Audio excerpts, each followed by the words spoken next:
Here we go now, baby. We are right back into the action for another day of the week. Welcome to the Thursday edition of Before You Bet. Aaron live right here on the Covers YouTube and X channels. Make sure you are subscribed to our YouTube channel. If you're watching on YouTube right now, a lot of great content here as we build up towards the big game, the Super Bowl here next Sunday. Big UFC card going down this Saturday in Saudi Arabia. I interviewed former UFC fighter Olivier Aubin-Mercier to get his thoughts on the big fights there. So if you want best bets for the UFC, that video is up right now in our video section. So make sure you check that out. Okay, today's show is going to be a big NBA show today. There's a lot of big topics to discuss. Adam Silver talking about changing the quarters to 10 minutes.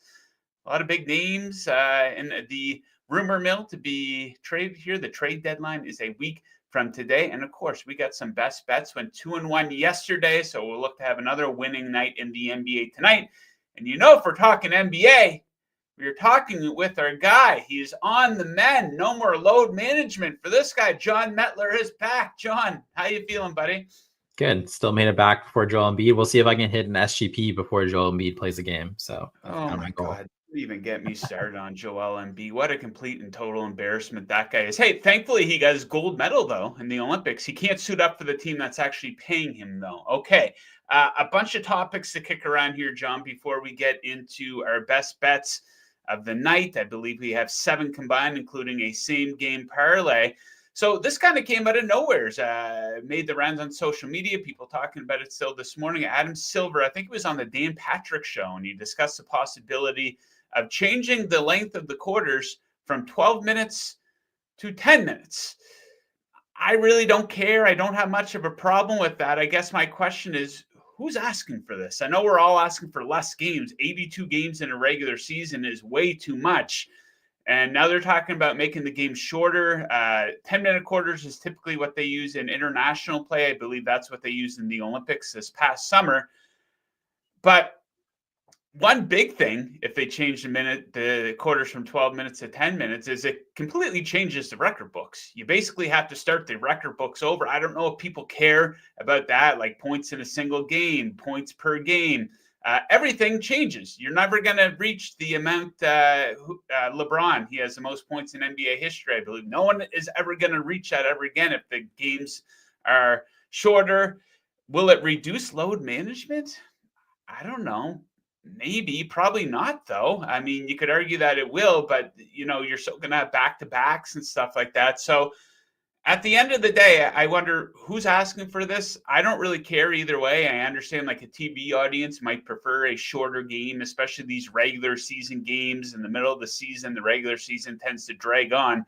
But what are your thoughts on potentially reducing the quarter length from 12 to 10 minutes? Yeah, I think the initial reaction from a lot of fans is, why do I want to see less basketball? But it's not like if you were doing this in football, say we're dropping it from 60 to 45 minutes, you're just getting less drives featuring Patrick Mahomes and Josh Allen. So it's pointless. I don't want to see less football. But when you're talking about in basketball, those minutes, you're just going to see less Corey Joseph minutes for the, less Gabe Vincent minutes for the Los Angeles Lakers. Like the starters only play about 35 of those 48 minutes. So it's more or less taking away from the subs. Like when you watch a college basketball game, it's 40 minutes and the starters, they just play pretty much the whole game. There might be 2 guys who come off the bench and get some minutes, but for the most part, it is the starting 5. So when you're dropping down the minutes of the game, and also like you're talking about the records, the total points, like total assists, those records would never be broken, but the individual like stats for the year would look pretty similar. Like someone averaging 30 points per game, because they play 35 minutes when they do that, and they could still do that in a 40-minute game. So like the averages wouldn't look much different. Obviously the total points, no one's going to run down LeBron James. I feel like if you drop down to 40, it gets rid of the need for so many guys on a roster, and it opens up the opportunity to add more teams because you don't really need those bench players. So that was kind of my thought. I was talking about like, I tweeted out, I'd rather go 10 minutes, 50 games, and at least get those 50. I know, but if you say I'm talking about adding a significant amount of teams, and then if you add all those teams, you still have a lot of games per night. Because the problem right now is like, if I got 50 Lakers games where I have Anthony Davis and LeBron James, and I had 50 Suns games where I have Kevin Durant, Devin Booker, we get so many games where the Lakers might be sitting out Anthony Davis, and then the Suns are all in with their roster, and we don't get to see the matchups you want to see. And then the Suns the next night, they sit out their guys, and maybe the Grizzlies are playing their guys. So you're just never getting good matchups, right? So I'd rather get 50 games of like their best 5 versus their best 5, and they're playing real minutes. That's kind of my thought. That's where I stand on it. Yeah, fewer games is ultimately the answer for us, the fans, but for the business that is the NBA, they're not going to take a bunch of games off. Even if they took 10 games off each team's schedule, players are going to say, is that going to cost me 10% of my paycheck? Probably that would be the case. The owners would make 10% less too. So ultimately, at the end of the day, it is a business. So I don't think they're going to do that. It's become so watered down, but the league is still getting all these billions of dollars from these TV networks. So I would love if they did that. 3 games a week for each team. No more back-to-backs. That would be absolutely beautiful. That would improve the product for sure. Okay, Jimmy Butler. The saga continues. Jimmy Butler wants to get traded, but he wants to pick which team he's going to. Apparently, he doesn't want to go to the Grizzlies. I don't know why. I think that would be a great fit. I do understand why he would not want to go to the Sacramento Kings, who are a poverty franchise, despite being good 2 years ago. Congratulations on that. So what can we learn from this Jimmy Butler saga, which will hopefully come to an end by this time next week, the NBA trade deadline on February 6th? It's that Jimmy Butler is going to get his way. It's as simple as that, because that is how it works in the NBA. Look at James Harden. 3 times he came out and he demanded a trade. He said, I want to go to this team. First time around when he was with the Rockets, I want to be traded to either the Nets or the Sixers. He gets traded to the Nets. That's not working out. Okay, let me try getting traded to the Sixers. He goes to the Sixers. He comes out again. I want to be traded, and I want to be traded to the Clippers. He got his way. Anthony Davis, many years ago now, came out when he was on the Pelicans. I would like to be traded, and I would like to be traded to the Los Angeles Lakers. Kevin Durant, when he's with the Nets, I would like to be traded, and I want to go to, I think he said, either the Suns or the Miami Heat. He got his way. Players sign these contracts, and they basically all of a sudden become free agents. It's completely ridiculous. So what should teams do? Teams should not let this drag out. A guy wants to be traded.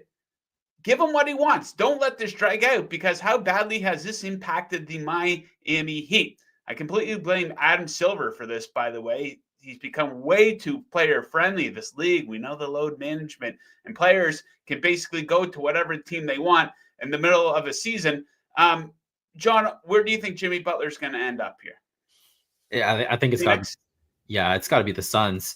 The one I don't know if he would accept it, because he said no to Memphis, Sacramento, and I think he said no to Milwaukee. If Milwaukee could change his mind, he went to Marquette, I'm pretty sure. So he went to Marquette. So he's from that, like he's been up in that area. That's the one team that really grabs my attention from like a futures market standpoint. Like if they swap Chris Middleton for Jimmy Butler, and I feel like the Bucks are really extremely talented. Like you have Damian Lillard, you have Giannis Antetokounmpo. They won the NBA Cup, the Eastern Conference. If they added Jimmy Butler, and I think they're sitting about like plus 2,600, I want to say like 25-1 to win the NBA Finals. I feel like he brings that edge. I mean, he's the one who ruined the Milwaukee Bucks, right? He's the one who basically got Mike Budenholzer fired, and they made them trade Drew Holiday and all that stuff because of that edge. And he kind of would bring that defensive and offensive. I don't know. That one really intrigues me from like a trade standpoint. If he goes to the Suns, I don't know how much it changes the Suns this year. I think the Suns are just they are who they are. But if he went to the Milwaukee Bucks, I'm very interested in their futures if that happens. Yeah, I mean, I can understand nixing a couple teams and being, I don't want you to trade me to the Hornets or the Wizards, for example, but it's like, okay, the Memphis Grizzlies, this is a team who's firmly in a playoff spot, ready to compete, ready to make a run, and he'd be a fantastic addition to that rotation. So, yeah, I don't like how it works out. You don't see this in the NFL, by the way. We did see with Deshaun Watson. I want to be traded, and he basically got to choose wherever he wanted to go. And the Cleveland Browns said, we're going to give you the most money. How did that work out? Not very well. It almost kind of happened with Lamar Jackson, but you don't really see this in other sports. It kind of drives me nuts. You were going to say something else? Yeah, just because I think for him, it's all money. And the Phoenix Suns have already said they would extend him and give him the contract that he's looking for.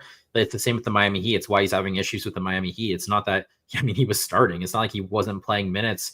It's that Pat Riley said he's not going to extend him. So I don't know if the issue with Memphis is that they would just want to run with him this year and try to win a championship, and they're also not going to extend him. It does feel like it's like a money thing for him. So the fact that Phoenix has committed to that, if you come here, we'll give you your 60+ million that you want. So I think that's kind of, did you see the video of him tapping his debit card? He's like, oh, smart ass. Okay, another big name rumored to be on the move. De'Aaron Fox, an awesome player. It looks like potentially a match made in heaven with the San Antonio Spurs. I think that would be a good landing spot for him. The Sacramento Kings, poverty franchise. You know, they were a fun story a couple of years ago, like the Beam. They had that awesome 7-game series with the Warriors in the playoffs, but now it looks if they trade him, they're gonna be a non-factor again, unless they bring back an impact player, which probably won't be the case. But what do you think? Probably one of the Texas teams, right? San Antonio or Houston? Yeah, I actually kind of thought it was Miami because the timing was weird. They fired Mike Brown because I think they were concerned that De'Aaron Fox was going to leave. And clearly De'Aaron Fox's mind was already made up because Doug Christie's done a fantastic job with the Kings. They've turned their record around, and now he's still saying he wants to be traded. Like, he's not going to resign. So clearly that was already far gone for De'Aaron Fox. He was never going to stay. I thought the timing, because Jimmy Butler got suspended for the 4th time by the Miami Heat, and now they said they're going to trade him. The asking prices come down, and that's when the De'Aaron Fox news came out that he doesn't want to stay with Sacramento. So I felt like that timing was basically from his agent, because they didn't want the Miami Heat to take back contracts that stopped them from getting De'Aaron Fox. Like, they basically had to make it known that he wanted to go to the Miami Heat. So I was kind of surprised that the pairing was the San Antonio Spurs. If I was the Heat, I feel like I would still trade for him, even if because I know they're trying to do that thing where it's like he's only going to re-sign with the Spurs in 2026, so don't trade for him. But the Cavs did that with Donovan Mitchell, and Donovan Mitchell ended up staying. So he brought De'Aaron Fox to Miami for a year and a half, and he's really good friends with Bam Adebayo. That's where it kind of came together. They went to Kentucky. Yeah. So if I was the Heat, I think I would go ahead and try to get De'Aaron Fox. That's the team I would try to get, that I would kind of interested. I don't know if the Spurs. I don't know if Wemby and him is the best pairing. I mean, it's obviously fun. It's better than what they have. I don't know if that's I think I'd rather, when I think of what I would put beside Wemby, I would put a Trae Young, Tyrese Halliburton, where really, really good passer, really good offense, can really stretch the floor shooting, because Wemby's going to cover up that defense so you can almost afford to have a really good offensive player who's not that great on defense, because Wembanyama is going to cover that up for him. De'Aaron Fox is a pretty good defender and not really a good shooter. So he doesn't necessarily need his defense cover up. I don't know. I would rather have someone who stretches the floor from a really deep shooting perspective than Fox. That's just kind of my thoughts. Yeah, that's 100% the move for the Miami Heat, though, if they do want to stay relevant. If you can swap Jimmy Butler out and bring Fox in, that would be a major win for them. Comment here from Patrick Fleming. Ishbia will sell the team. That's the owner of the Phoenix Suns, by the way. Will sell the team in 2 years when this all goes horribly bad for him and he has no assets to rebuild. I read that comment from Patrick, and it made me think, could this over-aggressiveness for the Phoenix Suns end up going the way of the Brooklyn Nets? A couple of years ago, the Brooklyn Nets were sitting pretty, super aggressive. They get KD, Kyrie, they bring in James Harden. All of a sudden now they're a bit of a joke, one of the worst teams in the NBA. Do you think this could fall apart very badly? Because they're not playing very well either, the Phoenix Suns, John. I feel like he will always just spend his way out of it. So I'm not sure if the draft picks will ever catch up to him, because he's just going to throw money at whoever will take it, and they'll always have some form of superstar there. It might not be the lead of the elite, and the roster construction might never be great. But I don't think he'll ever get burned completely, because I just don't think he's just spending an insane amount of money. We're going to talk about the All-Star reserves here. It kind of ties into this. What I think one player who might be left out and might rub him the wrong way. So if you want to get into that. Yeah, I want to ask you about that. So they're going to be naming the All-Star reserves tonight. Some people care about this, some don't. That's fine. It's still worth discussing, though. It's pretty obvious who some of the guys coming into the game or being named All-Stars will be. But who do you think maybe a player or two that are flying under the radar for whatever reason that deserve to get the nod here? Yeah. So I've kind of looked at who they think will get in. And I feel like you haven't seen too many Houston Rockets guys on the list, whether that's Alperen Şengün or Jalen Green. I think it's a crime if the Houston Rockets do not have an all-star in this game. They have the second best record in the Western Conference, and that's insane. The couple guys I think have to be there. Jalen Williams from the OKC Thunder. They have to have 2 all-stars. Wembanyama, you just have to send him. Anthony Edwards, just from like a marketing standpoint. Obviously, they're both really, really good, impactful players. Jaren Jackson Jr. I'm going to be disappointed personally if the Houston Rockets don't have someone. I really don't care if it's Alperen Şengün or Jalen Green. They just have to have someone in my mind. To me, I value winning. And if you're at the top of the standings, if you're the best player on one of the best teams, you should be in the All-Star game. I also feel like the Clippers are going to get screwed over a bit as well. And whether that's Norman Powell or James Harden, it's kind of the same thing with the Rockets. I don't really care which one it is. I feel like they need to be represented. It'd probably be way more exciting for Norman Powell to be an all-star. But at the same time, when I watch the Clippers, I think Norman Powell is an all-star because of James Harden. So I wouldn't be surprised if it's James Harden, the one who gets the nod there. Someone's going to get left out in the Western Conference, and there'll be a lot of debate about it. And I think you just have to have those Rockets and someone from the Rockets and Clippers. Those are 2 of the better teams in the West. The East is pretty chalky. I don't really see it's probably going to go the way it should. I see Malik Monk possibly. The one who's probably going to get left out is Domantas Sabonis. He's having a really, really good year, but the Kings just don't have that national juice, and don't have one of the best records. He probably deserves it as an individual player. Probably won't get there. The one thing I want to talk about the Phoenix Suns, I was talking about the All-Star reserves, is I don't think Devin Booker is going to make it. And if you're Devin Booker, like rewind a bit, it was like the Phoenix Suns is Devin Booker's team. They bring in Chris Paul, help him bridge the gap to where he becomes a superstar. Now you have Kevin Durant. It's like Kevin Durant's the starter. I don't think Devin Booker is going to make it. And if you're like Devin Booker, you're kind of looking around like, I'm one of the best players in the NBA. How come I'm not in the NBA All-Star game? Is Phoenix my team? And you're not winning as many games. I feel like they got to be careful with Devin Booker because he's one of their franchise players. And that's the player I'd be concerned about the Suns losing. Yeah, a bit of a weird season in Phoenix. I wouldn't go as far as calling it a lost season by any means. There's still a long way to go, but I think we all thought that they were going to be a lot better. That is not the case for them. Did you see that? So the NBA, I'll give them credit. We all criticize, including me. I'm at the front of the line. We make fun of the All-Star game. I've kind of backed off of that a little bit. All-Star games are for little kids. That's the approach I take with these. But they're trying to add some juice to the All-Star Saturday night. We criticize that it's a G League guy who's basically coming in and winning this thing. None of the big stars compete.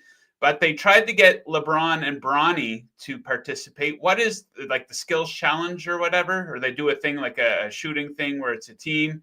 Yeah, it's usually a team skills challenge. Yeah, they tried to get those 2 involved, and they declined. And they tried to get Caitlin Clark in the 3-point shooting competition to add a little bit of buzz, and she declined. So, we could kill the NBA all we want, but if the players, I know Caitlin Clark's not an NBA player, but that still would have been kind of cool. The players aren't playing ball. Unfortunately, that's a big, like the MLB home run derby. You see a lot of big time guys come out and compete in that. Bryce Harper and, the best players in the world. I believe Juan Soto participated a couple times as well. So a bit of a bummer, but still, those things are fun to bet on. The 3-point shooting competition, and we're going to be all over that here in 2 weeks. And Jason is saying Tyrese Maxey in for sure. Yeah, Tyrese Maxey's on one hell of a run. He should absolutely get into the All-Star. Where's the All-Star weekend being held at this year? Any idea? Golden State. Okay, nice. So I think the idea with the 3-point contest was they won last year with Stephen Curry versus Sabrina Ionescu.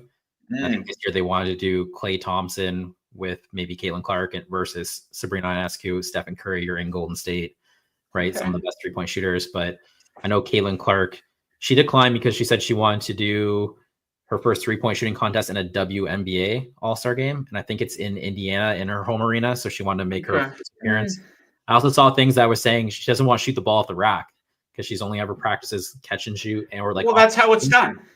Yeah. So I don't know. It's I was kind of disappointed. I thought that was going to be, I thought for sure Caitlin Clark was going to do it, especially after Sabrina Ionescu did it last year and it got rave reviews, and it's just really good for the game to have that kind of mix of WNBA, NBA.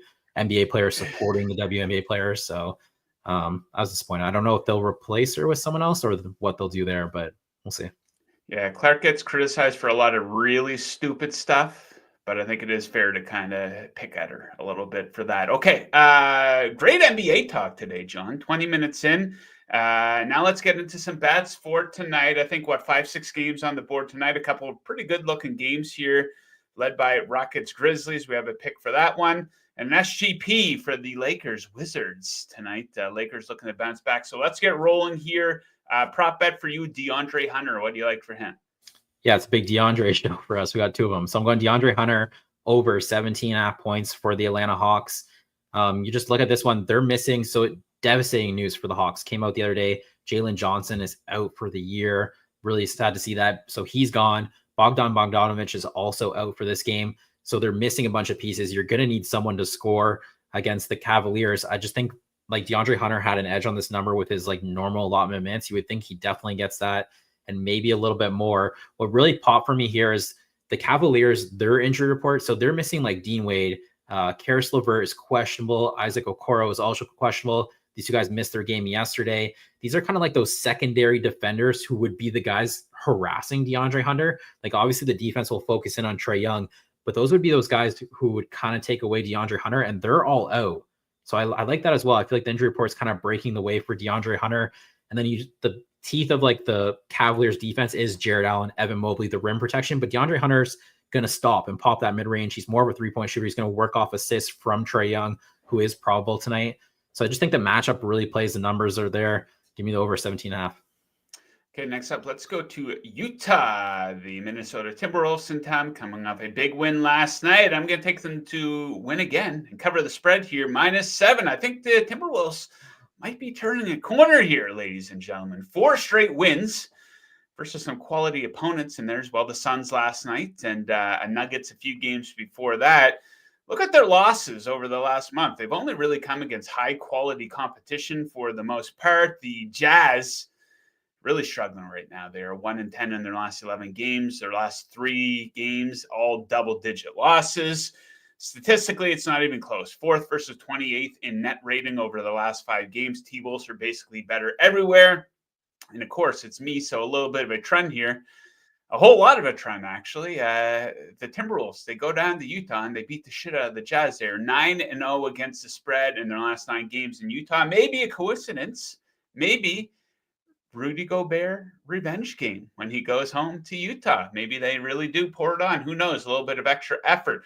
Okay, we saw Daryl ask opinions on Rockets Grizzlies. Indeed, we have a prop bet and a pick for the spread. John, your prop bet for the game. Yeah, I'm going Dylan the villain. I mean, it feels kind of like cherry picking because he's playing the Memphis Grizzlies. So obviously you have that angle where he just hates them and he wants to score points. It honestly hasn't worked out for him. The last 2 games in January here, when he did play against the Grizzlies, he did not shoot the ball well at all. But then you're also looking at the box score and you're like, he shot 8 threes in both games. He just didn't make them. So, and like last game, or not his last game, but 2 games ago, it feels like the Rockets have played like 10 games in like 4 nights here. But when he was playing the Boston Celtics, he was cash. Like he splashed 10 threes against the Celtics. He was shooting really well. He was super confident. So when I was looking at that, and then you're looking at this number 13.5. I mean, the other thing you have to question here too is Alperen Şengün is questionable. So like I like this with him in. I priced it with Alperen Şengün playing, but if Alperen Şengün's out, obviously that opens up more usage. It opens up more shots for someone like Dylan Brooks. I mean, 13.5 against the Grizzlies. The one thing, this is a big game from like a division standpoint and like standings. So both players, if you go look at like the minutes for how the Rockets have played this in Ime Udoka, like Brooks is like sitting like 32 minutes on the year, but like against the Grizzlies, it's like 38, 39. So again, it's like I price this as if he's playing his 32, 33 minutes, but it's very possible he gets higher. Jalen Green's the exact same. You can look at that. So I just feel like there's also more path to more minutes. So give me the over for Brooks. Okay. My favorite spot of the entire season is available to bet tonight. It is the Memphis Grizzlies in games after a loss. We're going to take them to cover the spread here tonight. They're a 4.5 point favorite. So Memphis is an NBA best 13-2 against the spread in games after a loss. And the loss they're coming off of is no ordinary loss. They got absolutely stomped by 37 points by the Knicks at Madison Square Garden. So they should really be on edge. A lot of motivation to bounce back after getting killed by the Knicks. Tough game situation here for the Rockets. This is their third road game in 4 nights. I believe it's also their fourth game in 6 nights. So they might be a little bit worn out coming into this one. Completely different situation for Memphis. They've been off since Monday. Then after this game, which is on their home court, they are off on Friday and Saturday. So they should be focused. They should be very motivated for this one. And the Grizzlies just straight up, really tough to take down on their home court. 19-5 at home, where they rank 3rd in net rating in all of the NBA. 17-7 ATS on their home court. So we'll take them to cover and win by at least 5 points with the Rockets in town tonight. Okay, next up, we got 2 picks for this big Magic Blazers game. Might be a shitty game, but some good betting opportunities here. DeAndre Ayton, what do you like for him? Good game or bad game, you can still win units. Though we're going DeAndre Ayton over 13.5 points, minus 105. The sit open 12.5. Let's move up to 13.5. But I mean, the juice, I think it was like minus 120 on 12. So you're minus 105. So you're still okay here. Break even on the 13.5. I think I had like minus 140. So again, still lots of room. I just think from when you're looking at matchups here, I think Jalen Suggs is questionable, but you also have Kentavious Caldwell-Pope. Like a lot of the creation of offense comes from the backcourt of Anthony Simon, Shane Sharp, Scoot Henderson. They're going to need someone to help them out. And I think that's going to be DeAndre Ayton, whether it's as a screener in the pick and roll, as like a pressure release, as just like a passer to the mid-range. And the thing is like you think of the Magic, you think of obviously really good defense, rim protection, perimeter defense, all that. But DeAndre Ayton is someone who just kind of, he's really good at pick and pop in the mid-range. And it's not like he's going to drive it into the teeth of like Jonathan Isaac or Wendell Carter Jr. and get his shot blocked. He's just going to stop and pop. And so when you're looking at this and you're like 13.5 points, seems pretty low. I feel like they're going to need his offense. And then Jeremy Grant, again, another one. It's kind of the same as Alperen Şengün. It's like Jeremy Grant rolled his ankle, left the game. He's questionable. So this was priced with Jeremy Grant in. But if Jeremy Grant is out, obviously usage increases for some of the other starters. I think that could be DeAndre Ayton. Just feel like this is too low. So give me the over 13.5.